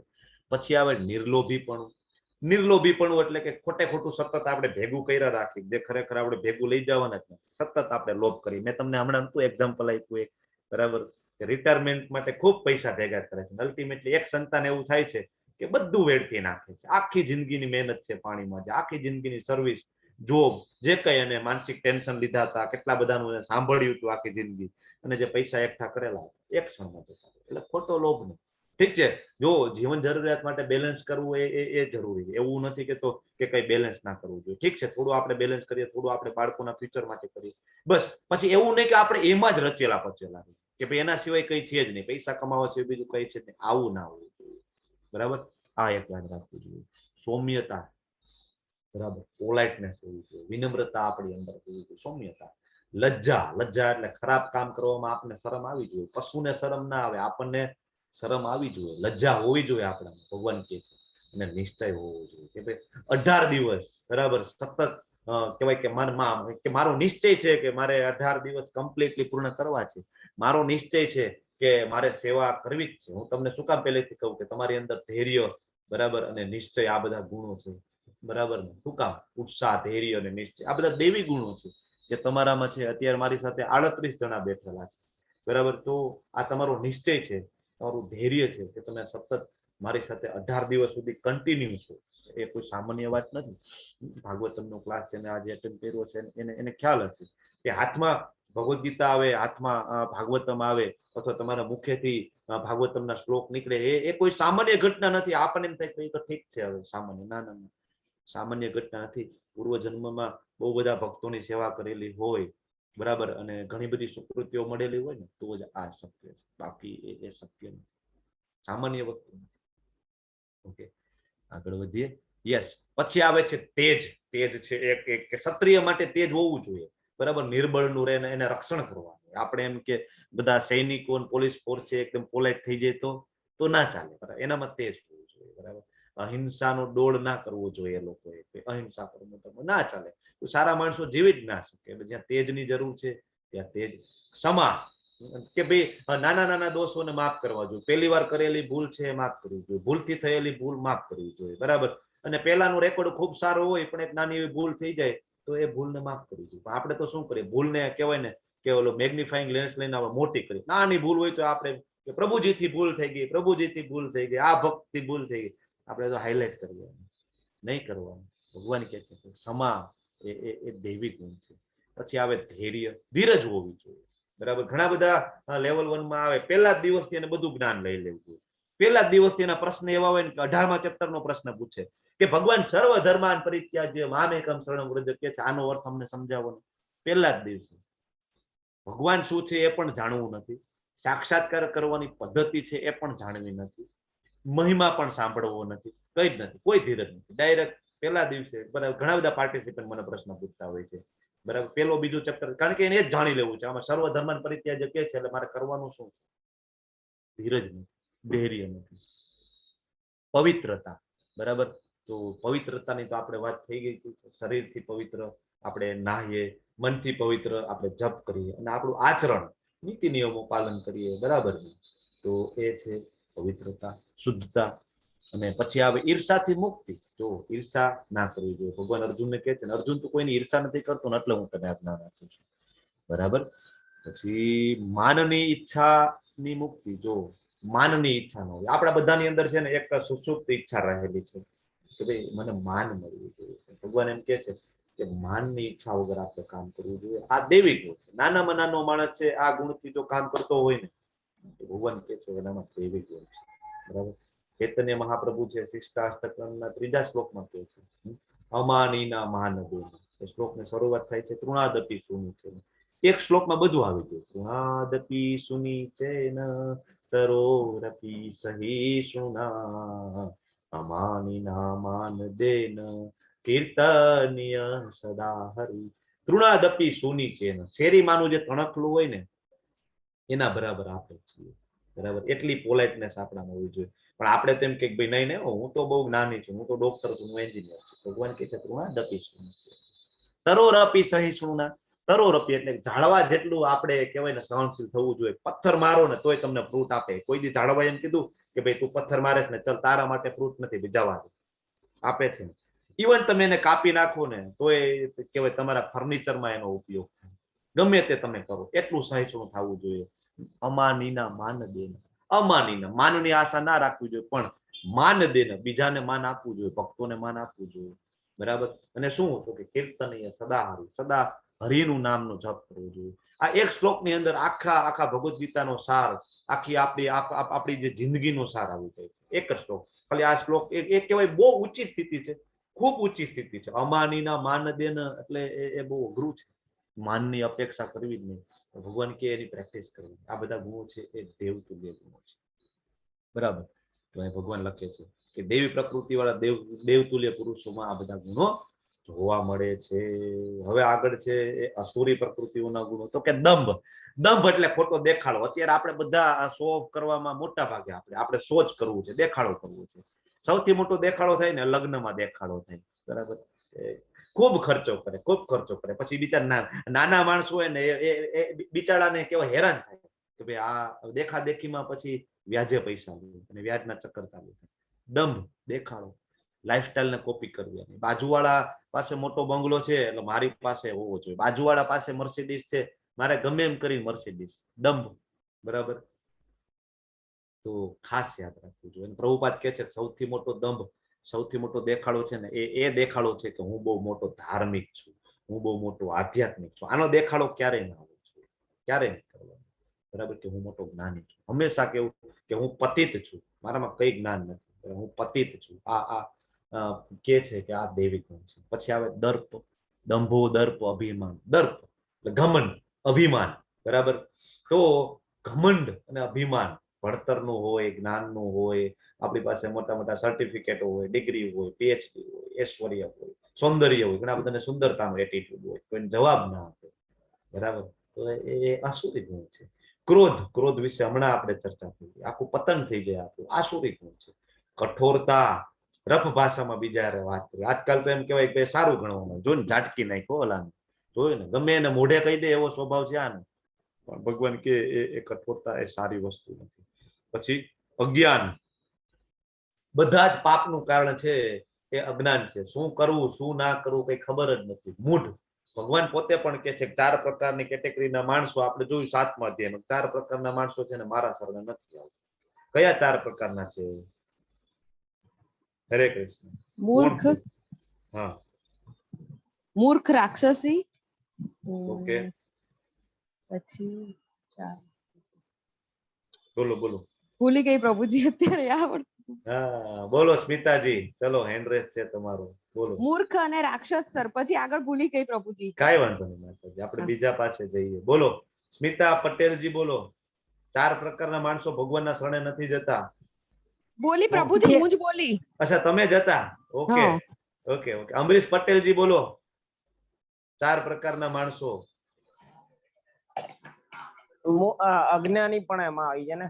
હા હા, કયા કયા 4 પ્રકારના છે જે ભગવાનના શરણે નથી જતા? આપણે 7મા અધ્યાયમાં જોયું ને. મૂઢ, મૂઢ, મૂર્ખ, મૂર્ખ માણસ છે એ નથી આવતો. બીજો કોણ? મૂર્ખ છે, અજ્ઞાની છે, આસુરી વૃત્તિના છે. બોલો બોલો. જિગ્નેશ દરબારજી, નયા માતાજી, પછી વંદિતા માતાજી, બોલો. નરાધમ બીજા, ત્રીજા મૂઢ, મૂઢની અંદર જ અજ્ઞાની આવી જાય છે. તો મૂઢ, પછી આવે નરાધમ, પછી મયયા, હે હરે કૃષ્ણ, માયામાં જે યસ, માયા આપત જ્ઞાની. માયા જે કે જેનું જ્ઞાન છે માયાએ ઢાંકી દીધું છે, માયા આપત જ્ઞાન. અને ચોથું આસુરી. આસુરી, જે આસુરી ભાવને જે વરેલો છે ને, બરાબર. તો એ એટલે અહીંયા જે અજ્ઞાન છે એ મૂઢની અંદર આવી છે. મૂઢ મૂર્ખ છે, એને ખબર જ નથી કે ભાઈ મારે શું સાંભળવું જોઈએ, શું નથી સાંભળવાનું, મારે કયા ક્લાસ એટેન્ડ કરવાના નથી કરવાના, બરાબર. હરે કૃષ્ણ. બેકગ્રાઉન્ડમાં વોઇસ આવે છે. હરે કૃષ્ણ. Okay, thank you. તો એને ખબર જ નથી કે ભાઈ મારે એક્ઝેક્ટલી કરવાનું શું છે, બરાબર છે. તો એ ભગવાન કે એ આસુરી ગુણ છે. ઘણા બધા એમ કે ભાઈ નથી ખબર, ઇગ્નોરન્સ ઇઝ બ્લિસ, એમ નથી ખબર. સારું ભાઈ નથી ખબર એટલે એટલી માથાકૂટ ઓછી. ઘણા બધા એમ અરે ભાઈ તમારી સામે ખાડો હોય અને તમે એમ કહો કે ખાડો મને નથી દેખાતો તો સારું, તો એ થોડું સારું કહેવાય, બરાબર. તમારી સામે ખાડો છે ને તમે એમ કહો ખાડો છે મને નથી દેખો, સારું સારું કહેવાય. ખાડામાં તમે પડી જાવ તો ઘણા બધા એમ કે ભાઈ નથી ખબર, સારું, એટલું લપ ઓછી ભાઈ નથી ખબર, મૂર્ખ છે, બરાબર. તો કોને મદદ કરવી, બરાબર, એ ખૂબ ઇમ્પોર્ટન્ટ છે. જો આપણે ગમે એને મદદ કરતા હોય પછી એનો કહેવાય પ્રતિભાવ શું આવે, બરાબર. એ લોકો કયા ગુણમાં છે, બરાબર, શું કરે છે, બરાબર. આપણે કયા ગુણમાં છીએ, દેવી ગુણમાં કે આસુરી ગુણમાં? આપણે આપણું આ બધા ગુણો એક વખત વાંચી જાજો તમે બધા, અને પછી તમે જોજો કે ભાઈ તમે કયા ગુણમાં આવો છો. આપણામાં દેવી ગુણોનો વિકાસ કેવી રીતના કરવો, આપણામાં રાક્ષસને કેવી રીતના હરાવવું, આપણી અંદર રહેલા રાક્ષસ કઈ રીતના આપણે એને કહેવાય કે હરાવીશું. સત્સંગ કરવાથી, બરાબર, વાંચવાથી, બરાબર, તો થશે, નહીંતર થોડું થશે. તો સંગતનું ખૂબ ઇમ્પોર્ટન્ટ, ખૂબ મહત્વ છે સંગતનું. તમને બધાને ખબર છે કે આપણે ફ્રૂટ લેવા જઈએ તો પણ એક એક ફ્રૂટ આપણે આ રીતના ફેરવીને જોઈ લઈએ, અને કઈ ડાઘ તો નથી ને, કઈ સડી ગયેલું નથી. કારણ કે ખબર છે કે એક સડી ગયેલું આવશે અને ફ્રીજમાં મૂકી દેશો બધા સાથે, બધા સડી જવાના છે. તો હવે ધામમાં જવું છે આપણે, તો ભગવાન છે એ રીતના નહીં લઈ જાય આપણને. આપણે એક સડી ગયેલું ફ્રૂટ આપણે છીએ, આપણે ત્યાં જઈશું ને બધા સડી જવાના આપણી યાર. એટલે ભગવાન છે એ જ્યાં સુધી આપણે શુદ્ધ નહીં થાય ત્યાં સુધી આપણે ધામમાં નહીં જઈ શકીએ. સંગતનું ખૂબ ઇમ્પોર્ટન્ટ છે. આપણે આપણી ચેતનાને કેવી કરવાની, આપણે વિચારવાનું. કાગડા કૂતરા જેવી કરવી છે કે આપણી ચેતના આપણે કૃષ્ણ ભાવનામૃતમાં આપણે ડેવલપ કરવી છે, બરાબર.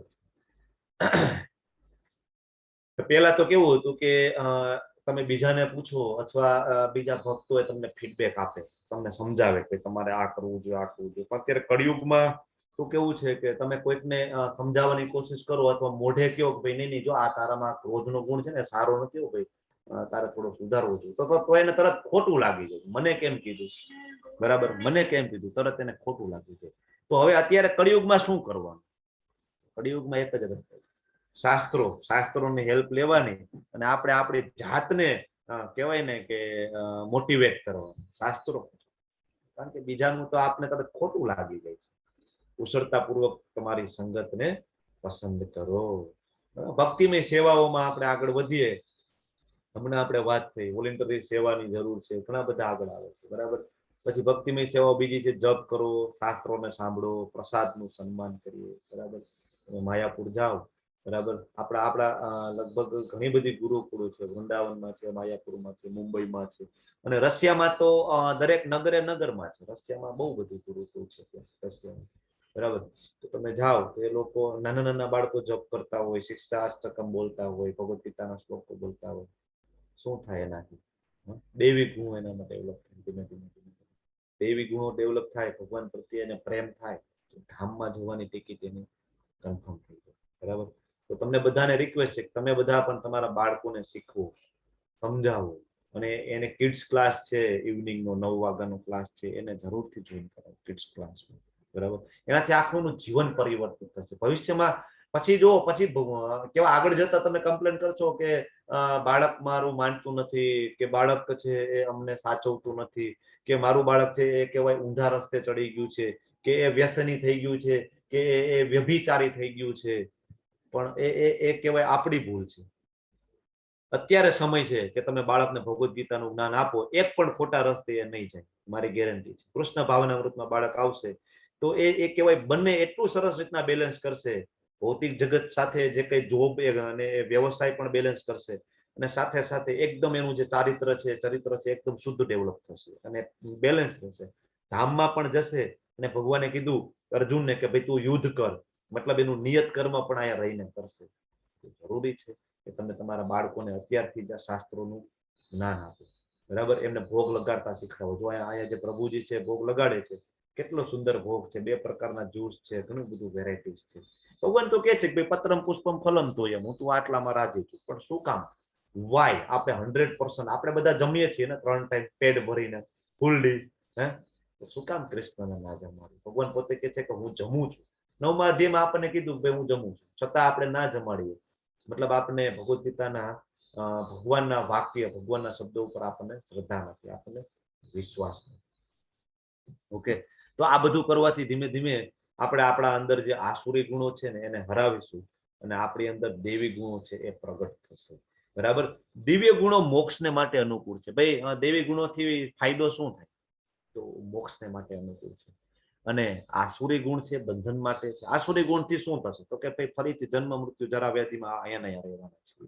હે પાંડુ પુત્ર, તું ચિંતા કરીશ નહીં, કારણ કે તું દેવી ગુણો સાથે જન્મ્યો છે. જો ભગવાન છે એ અર્જુનને સર્ટિફિકેટ આપે છે. ઘણા બધા એમ કે ભાઈ ભગવદ ગીતા આપણા માટે નથી, ભાઈ એ તો અર્જુન માટે છે. ભગવાન અહીંયા શું કે છે? જો એકદમ ક્લિયર કટ કે છે કે માં સૂચ અર્જુન, તું ચિંતા ના કરીશ, તું ઓલરેડી દેવી ગુણમાં છો. તો ભાઈ અહીંયા જે વર્ણન કર્યું ભગવાને આખા ચેપ્ટરમાં, દેવી ગુણો, આસુરી ગુણોનું આટલું સુંદર વર્ણન કર્યું, કોના માટે હતું? આપણા માટે. આપણા માટે. અર્જુનજી છે એ આપણા વતી પ્રશ્ન પૂછતા જાય છે, અને ભગવાન છે અર્જુનજી મારફત આપણને કહેતા છે. અર્જુન તો ઓલરેડી ભગવાનના શાશ્વત ભક્ત છે. ભગવાન પોતે અહીંયા કહી દે છે કે અર્જુન, તારામાં દેવી ગુણો છે, તું ચિંતા ના કરીશ, બરાબર. તો અર્જુનજી પ્રત્યે જયારે આ તમે ચેપ્ટર વાંચો ને, ભાવાર્થનો અનુવાદ, ભાવાર્થ વાંચો ને, તો અર્જુનજી પ્રત્યે ખૂબ ભાવ હોવો જોઈએ, અહોભાવ થવો જોઈએ. ઓહો, આટલા બધા મહાન હતા અર્જુનજી. આપણને તો એની મહાનતાની હજી એટલી ખબર જ નથી. આપણે તો કહેવાય ને બહુમાં બહુ તો આપણે થોડું સિરિયલમાં એના વિશે જોયેલું છે, સાંભળેલું છે, પણ શાસ્ત્રો વાંચો તો તમને એક એક ગુણો અર્જુનજીમાં હતા. તમે વિચાર કરો, બરાબર, એક એક ગુણ. અને ભગવાન જે કે છે એ શબ્દ સહ અર્જુનજી છે એ પાલન કરે છે, બરાબર. આવા બધા ગુણો છે, બરાબર. તો આ બધી ટેસ્ટ છે, બરાબર, કે ભાઈ આમાંથી આપણે જોયું દેવી ગુણો, આસુરી ગુણો, અલગ અલગ ટેસ્ટ છે. પણ ભગવાન એમ કે છે કે અર્જુન, તું ઓલરેડી ક્વોલિફાઈડ છો, ભાઈ, એક્ઝામ પાસ, તે ઓલરેડી એક્ઝામ પાસ કરી દે છે, તું ચિંતા ના કર. ભક્તિ જીવન ક્યારે શરૂઆત કરવી જોઈએ? ક્યારે? પ્રહલાદ મહારાજના ઉપદેશો વાંચો. સ્કંદ પેલો અધ્યાય 7 માંથી ચાલુ થાય. પહેલા સ્કંદમાં હાઈએસ્ટ 7મા અધ્યાયમાં છે પ્રહલાદ મહારાજના ઉપદેશો, બરાબર. તો એ તમે વાંચો તો પ્રહલાદ મહારાજ એકદમ નાના હતા, તો એના જે દૈત્ય, એના જે મિત્રો બધા દૈત્ય, કારણ કે રાક્ષસ કુળમાં જન્મ થયેલો ને, તો ગુરુકુળમાં જાય સ્કૂલે જાય તો આજુબાજુમાં એના મિત્રો હોય, બધા દૈત્યો હોય, રાક્ષસો હોય. તો પ્રહલાદ મહારાજ એને ઉપદેશો આપે છે, બધા દૈત્યો એને કહે છે કે આ જીવન છે ને ભાઈ એ ક્ષણભંગુર છે, બરાબર, અને આ જીવન છે અર્થપૂર્ણ છે, અને તમે બધાએ પ્રયત્ન કરો કે આપણે કહેવાય કે વિષ્ણુની ભક્તિ કરી શકીએ, કૃષ્ણની ભક્તિ કરી શકીએ. એકદમ નાની ઉંમરે પ્રહલાદ મહારાજ છે ભક્તિ જીવનની શરૂઆત કરી છે. ધ્રુવ મહારાજ છે 5 વર્ષની ઉંમરે ભક્તિની શરૂઆત કરે છે. આપણે એમ કે ભાઈ થોડા મોટા થવા દો, પૈસા કમાવા દો, હજી તો ભોગ ભોગવવાના બાકી છે, ને તમે એમ કહો છો ભક્તિમાં લગાડી દો, ક્લાસ એટેન્ડ કરાવી દો, બરાબર. ઘટપણમાં જોઈશું, રિટાયરમેન્ટ થઈ જશું ને ત્યારે જોઈશું, એકદમ નવરા આવીશું ત્યારે કરશું હરે કૃષ્ણ. ઘટપણમાં હરે કૃષ્ણ મહામંત્રની માળા કરવી ને એ નથી થતી. હું ઘણા બધાને જોઉં છું, પ્રેક્ટિસ નથી હોતી ને જે લોકોને, એને ખૂબ અઘરું પડે, બરાબર. હું બધા અમુક ભક્તોના પર્સનલ કોન્ટેક્ટમાં છું, તો એ બધા મારી સાથે ચર્ચા કરતા હોય, પ્રભુજી 16 માળામાં તમે એમ કહો છો 1.5-2 કલાક થાય, પણ પ્રભુજી અમારે 5 માળા કરવી હોય તો અમારે 2 કલાક જતી રહે છે. 2 કલાક અમે માન વચ્ચે કહેવાય કે 5 વખત તો અમારે શ્વાસ લેવો પડે, એક મંત્ર બોલવામાં અમારે 3 વખત તો વચ્ચે શ્વાસ લેવો પડે, અમને શ્વાસ ચડી જાય છે, અમને ગળું દુખવા માંડે છે. ઘડપણમાં ભગવાનનું નામ પ્રેક્ટિસ વગર થોડી લેવાશે. ડાયરેક્ટ આપણે કહીએ કે ઘડપણમાં કરીશું, નહીં થાય, ઈઝી નથી, નહીં થાય, બરાબર ને. પહેલેથી શરૂઆતથી પ્રેક્ટિસ કરવી પડશે, બરાબર. એક સમયની ઘટના છે કે જ્યારે પ્રહલાદ મહારાજનો જન્મ નહોતો થયો, ગર્ભમાં હતા, તો હિરણ્યકશિપુ ત્યારે તપ કરવા ગયા હતા. શું કામ તપ કરવું હતું? તો કે ભાઈ અમર થવું છે ને કે બધા ઉપર કહેવાય ને કે મારે શાસન કરવું છે, તપ કરવું છે. તો બધા દેવી દેવતાઓ, બરાબર, એ વિચારે છે કે આનો જે બાપ છે હિરણ્યકશિપુ રાક્ષસ છે, ને હવે આનો દીકરો આવશે, બરાબર, એ તો આના કરતા મોટો કપટી આવશે, મોટો રાક્ષસ આવશે આના કરતા. એક કામ કરીએ, હિરણ્યકશિપુ તપ કરવા ગયો છે ને તો એની માતાનું આપણે વધ કરી નાખીએ, બરાબર. ન રહેગા બાસ ન બજેગી બાસુરી, એને માનો જ આપણે વધ કરી નાખીએ ને એટલે એનો દીકરો આવે જ નહીં, બરાબર. તો બધા જાય છે, ઇન્દ્ર ને બધા વધ કરવા માટે. નારદજી આવે છે. નારદજી કહે છે તમને ખબર નથી પડતી, જે આવી રહ્યા છે ને એ 12 મહાજનોમાં એક મહાજન થશે, પ્રહલાદ મહારાજ, બરાબર, અને ભગવાનના ખૂબ મોટા ભક્ત થશે. પછી બધાને દેવતાઓને એશ્યોરન્સ મળે છે, પછી ત્યાંથી જાય છે. અને નારદજી છે એ જ્યારે પ્રહલાદ મહારાજ છે ગર્ભમાં હોય ને ત્યારે જ એની માતાને ભક્તિનું જ્ઞાન આપે છે. પ્રહલાદ મહારાજ ગર્ભમાં હોય ત્યારથી એને ભક્તિનું જ્ઞાન બધું મળી જાય છે. લાઈક અભિમન્યુ, તમને બધાને ખબર છે ને, અભિમન્યુ જ્યારે ગર્ભમાં હોય ત્યારે જ એને કહેવાય ને કે ઓલા બધા ચક્રવ્યૂહ તોડવાનું જ્ઞાન એને મળી જાય છે. અર્જુનજી છે એ સુભદ્રા માતાજીને આપે છે જ્ઞાન, બરાબર. તો અભિમન્યુને ગર્ભમાં જ્ઞાન મળી જાય. સેમ નારદજી છે, ઓલા સોરી પ્રહલાદ મહારાજ છે એને મળી જાય છે જ્ઞાન, બરાબર. તો ભક્તિની શરૂઆત છે એકદમ નાની ઉંમરથી કરવી જોઈએ, શરૂઆત કરવી. પણ હું ઘણા બધાને ઓળખું છું કે બાળકોને ભક્તિમય સેવામાં આગળ વધવામાં એ ખૂબ ડરતા હોય છે. બધાને એમ થાય કે આ કહેવાય કે બહુ કૃષ્ણ ભાવના તો પડી જાય, સંન્યાસ લઈ લેશે તો, બધું ત્યાગી દેશે તો. ભગવાન એવું કહેતા જ નથી ભગવદ ગીતામાં સંન્યાસ લેવો. એ તો શું એનો પ્રેમ ડેવલપ થાય છે એના ઉપર ડિપેન્ડ કરે, બરાબર. તો આ લાઈફ સાયકલ તો સતત ચાલુ રહેવાની છે. ઘણી બધી એવી વસ્તુ હોય કે જેનો આપણને ગર્વ હોય, સંપત્તિ હોય, શિક્ષણ હોય, સુંદરતા હોય, બરાબર. ઘણા બધા તપ કરે તો એનો પોતાને ગર્વ હોય, યુવાનીનો ગર્વ હોય, ઘણાને સારો પરિવારનો ગર્વ હોય, બરાબર. પણ ધીમે ધીમે જ્યારે તમે કૃષ્ણ ભાવના મૃતમાં આવો તો તમારામાં આ દૈવિક ગુણો ડેવલપ થાય તો તમને ઘમંડ ઓછું થતું જાય. જે લોકો આસુરી હોય છે એવો જાણતા નથી કે શું કરવું અને શું ના કરવું. તેઓમાં નથી પવિત્રતા, નથી ઉચિત આચરણ, કે નથી એ લોકો સત્ય જોઈ શકતા. જો મોટા ભાગના, બરાબર, આપણે બધા ઇન્ક્લુડિંગ મી, આપણે આ કેટેગરીમાં આવી જાય. આપને ખબર જ નથી શું કરવાનું છે, શું નથી કરવાનું, પવિત્રતા શેમાં છે, બરાબર, કાંઈ ખબર નથી. તો થાય શું? તો ભગવાન કહે છે કે સ્વભાવ જ આસુરી થઈ જાય આપણું, બરાબર. અને તેઓ કહે છે કે આ જગત મિથ્યા છે. ઘણા બધા એમ કહે ને કે બ્રહ્મ સત્ય, જગત મિથ્યા છે અને તેનો કોઈ આધાર નથી. સૂર્ય એની મેળે ચાલે છે, ચંદ્રની ગતિ એને મેળે થાય છે, બ્રહ્માંડો બધા એની મેળે જ ફરે છે, કોઈ આધાર બાધાર કઈ નથી, બરાબર. એનું નિયમન કરનાર કોઈ ઈશ્વર બીશ્વર કઈ છે નહીં. તેમનું એવું કેવું છે કામેચ્છાથી ઉત્પન્ન થાય છે અને કામ સિવાય બીજું કોઈ કારણ નથી.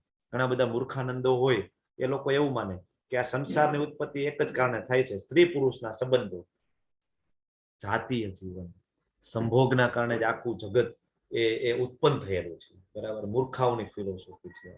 બરાબર, ભગવાન કહે છે આવા જે આસુરી સ્વભાવને વરેલા હોય ને એ એવું માને જગત મિથ્યા છે, કોઈ આધાર નથી. ભગવાને આગળ જ કહી દીધું 10.8 અહમ સર્વસ્ય પ્રભુ. બરાબર, કે આખા જગત ની ઉત્પત્તિ કરનાર હું છું. મત સર્વમ પ્રવર્તતે, મારા કારણે બધું ચલાયમાન થાય છે.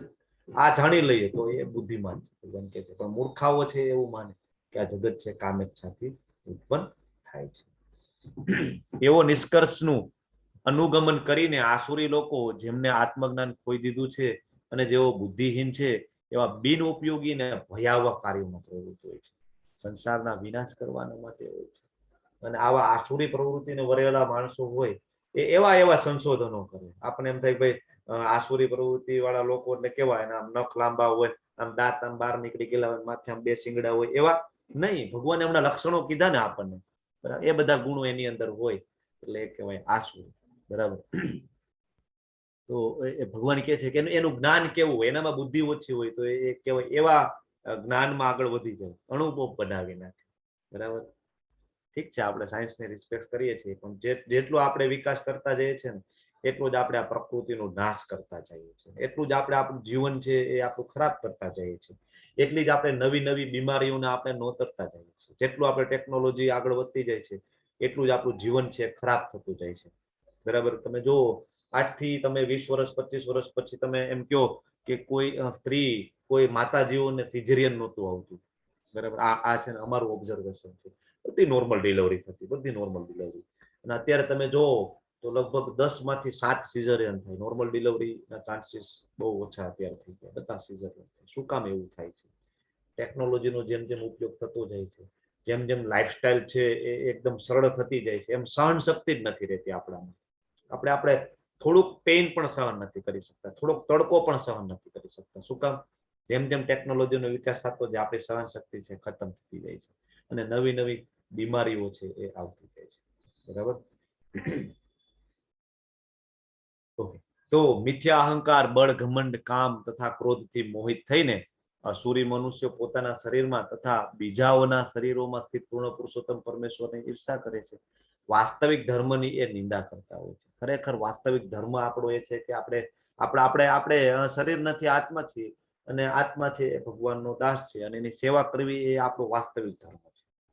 પણ એની નિંદા કરતા હોય. તમે ભક્તિમય સેવામાં આગળ વધો તો તરત તમારી નિંદા કરે. શું હવે નાની ઉંમરથી ભક્તિમાં યાર તિલક કરવા માંડ્યા, હજી તો ભોગ ભોગવવાના કેટલા બધા બાકી છે. મજા કરને યાર, ખોટા રસ્તે અત્યારે ચડે છો કૃષ્ણ ભાવનો, તું ખોટો ઇસ્કોનના રવાડે ચડી ગયો છે. વાસ્તવિક ધર્મની નિંદા કરે, બીજાની ઈર્ષા કરે. જો અમે છે ને બીજાઓના શરીરમાં સ્થિત પૂર્ણ પુરુષોત્તમની ઈર્ષા કરે, ઇવન એ ભગવાનની ઈર્ષા કરે. એ જોઈ જ ના શકે. શું કામ? અહંકાર છે, ઘમંડ છે, કામ છે, આ બધું છે. બરાબર,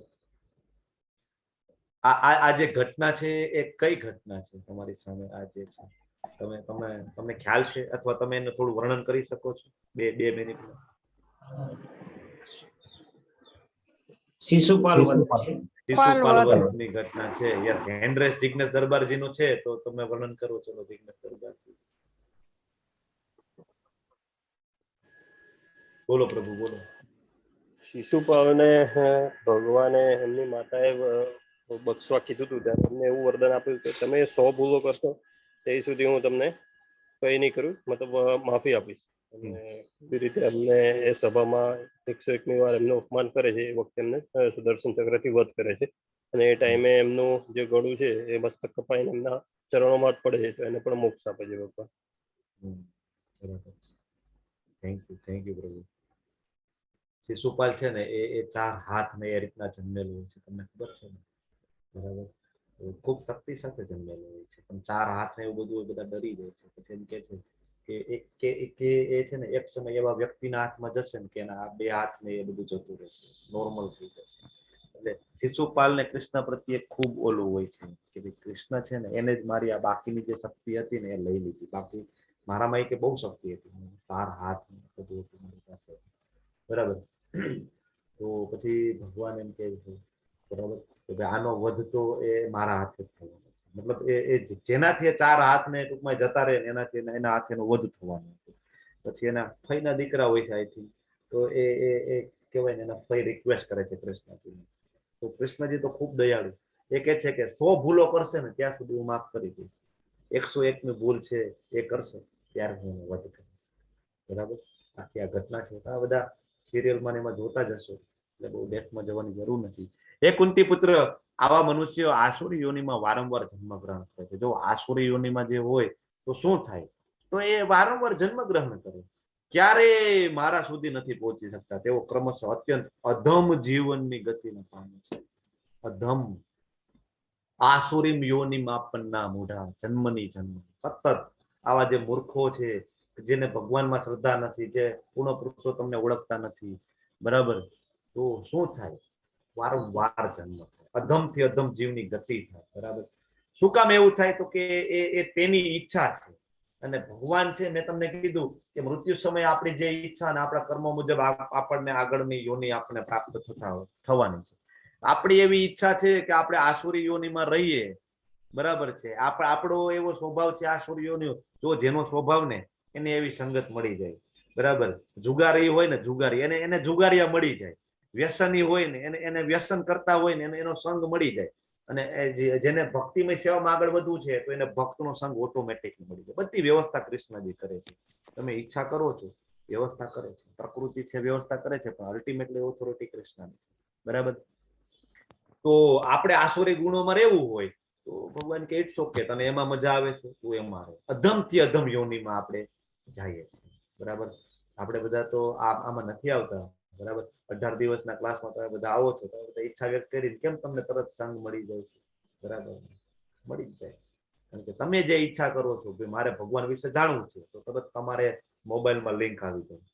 બરાબર, આ નરકના 3 દ્વાર છે, કામ, ક્રોધ અને લોભ. દરેક શાણા મનુષ્ય એમનો ત્યાગ કરવો જોઈએ, કારણ કે એમનાથી આત્માનું પતન થાય છે. તો આ 3 દ્વાર છે, કામ, ક્રોધ અને લોભ. આનો આપણે ત્યાગ કરવો જોઈએ. બરાબર, જો જે કૌરવો હતા એમાં 3 ક્વોલિટી હતી, આસુરી ક્વોલિટી. એમનામાં કામ વાસના હતી. બરાબર, એમના જ ભાઈની પત્ની ભાભી, માતા સમાન એમની ભાભી કહેવાય, દુર્યોધનની, દુશાસન, બરાબર, માતા સમાન છે, છતાં એમને નિર્વસ્ત્ર જોયું હતું. બરાબર, કામ વાસના. બરાબર, પાંડવો પ્રત્યે એને ખૂબ ગુસ્સો હતો, ક્રોધ. બરાબર, નાનપણથી જ તમને ખબર છે, તમે બધા સિરિયલોમાં જોયેલું છે કે ભીમને કહેવાય ને ઝેર આપી દે છે, સમુદ્રમાં નાખી દે છે. વાણાવ્રતની અંદર બધા પાંડવોને કહેવાય કે જીવતા સળગાવી દેવાનું ષડયંત્ર કરે છે. પછી એ જંગલમાં હોય છે ત્યારે પણ ઘણા બધા કહેવાય ને કે મોકલે છે બધાને એને મારવા માટે, ઘણું બધું કરે. ખૂબ ગુસ્સો, ખૂબ ક્રોધ હોય છે. અને લોભ, હસ્તિનાપુરનું રાજ્ય તરફ બધાનો, કૌરવોનો ખૂબ લોભ હોય છે. ઇવન યુધિષ્ઠિર મહારાજનું ઇન્દ્રપ્રસ્થ છે એ પણ એ કહેવાય ને કે કપટ કરીને પડાવી લે છે. બરાબર, તો આ નરકના દ્વાર છે, ભગવાન કહે છે. બરાબર, મનુષ્યોની અંદર 4 ખામી છે. ઈશોપનિષદ તમે વાંચો તો પ્રભુપાદ એમાં લખે છે. આપણા બધાની અંદર આ 4 ખામી છે જ, ઇનબિલ્ટ છે. એક તો આપણે બધા ભૂલો કરીએ છીએ, તો કોઈ માણસ એમ કે મારાથી ભૂલ ના થાય, બને જ નહીં. આપણે બધા ભૂલો કરીએ છીએ. બીજું, આપણે ભ્રમિત છીએ. કળિયુગ છે એ કહેવાય કે ભ્રમિત કરવા વાળા માણસોનો યુગ છે. આપણે બધા ભ્રમિત છીએ. આપણે હંમેશા આપણને ખોટી વસ્તુ પ્રત્યે ખૂબ લગાવ રહે. તમે અત્યારે કંઈ પણ સારું કામ કરશો, તમે ભક્તિની સેવામાં આગળ વધશો ને, તમને એવા 500 માણસ મળશે કે આ તમે કરો છો ને ખોટું કરો છો. બરાબર, પણ જો તમે પાન, માવા, બીડી, સિગારેટ પીતા હશો, તમે જાહેરમાં પીતા હશો, તમને 2 માણસે આવીને એમ નહીં કહે કે તમે આ ખોટું કરો છો, નહીં કહે.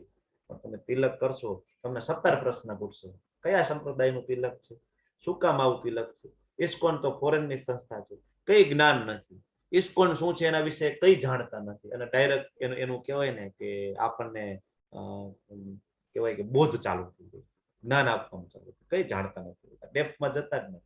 ભ્રમિત કરવા વાળાનો યુગ છે. અપૂર્ણ ઇન્દ્રિયો, આપણી બધાની ઇન્દ્રિયો અપૂર્ણ છે. આપણે એમ થાય મારી ઇન્દ્રિયો તો કઈ અપૂર્ણ નથી, હું તો કમ્પ્લીટલી જોઈ શકું છું. પણ આપણે જોઈ શકીએ છીએ તો પ્રકાશ છે, એટલે અંધારામાં જઈને જોવું જોઈએ. આપણે આપણા આંખ ઉપર ખૂબ ગર્વ હોય, અંધારામાં જાઓ, બધી લાઈટો બંધ કરી દો, પછી જોઈ શકીએ છીએ? નથી જોઈ શકતા. એટલે આપણી ઇન્દ્રિયો અપૂર્ણ છે. બીજાને છેતરવાની વૃત્તિ આપણામાં થોડી ઘણી છે જ. આપણે બીજાને છેતરીએ છીએ, આપણે વ્યવસાયમાં છેતરીએ છીએ, છેતરવાની વૃત્તિ આપણામાં છે. જો સતયુગની અંદર એવું હતું કે દેવી અને આસુરી ગુણો એ કહેવાય અલગ અલગ ગ્રહ ઉપર હતા. ભગવાન વારાહદેવ છે એ સત્યલોકમાંથી આવે છે, અને હિરણ્યાક્ષ છે એ કહેવાય અલગ ગ્રહ ઉપર હોય છે. બરાબર, પછી આવે ત્રેતાયુગ આવે તો ત્રેતાયુગની અંદર એક ગ્રહ ઉપર હોય છે પણ અલગ અલગ ખંડ ઉપર હોય છે. ભગવાન શ્રીરામ છે અલગ ખંડ ઉપર છે, રાવણ છે એ અલગ ખંડ ઉપર છે, બરાબર છે.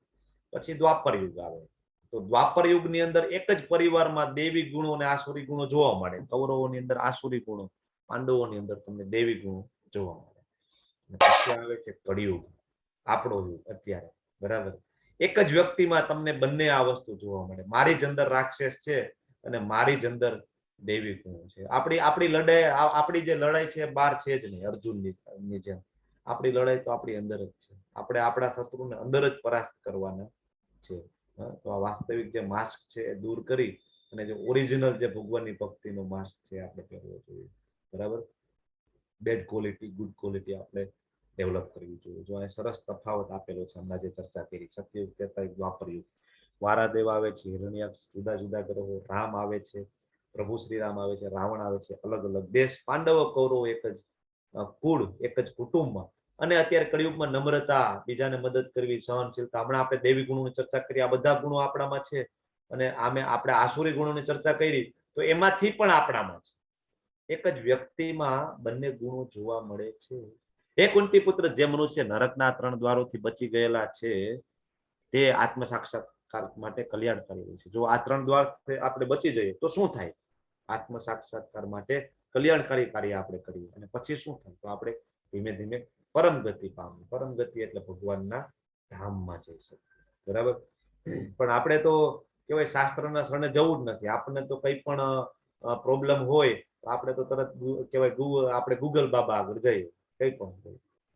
ભગવાન કહે છે ને કે યો મામેવ અસમ્મૂઢો, મૂર્ખો છે મને જાણતા નથી. 15મા અધ્યાયના 19મા શ્લોકમાં કહે છે કે પૂર્ણ પુરુષોત્તમ હું છું. યો મામેવ અસમ્મૂઢો જાનાતિ પુરુષોત્તમ. હરે કૃષ્ણ.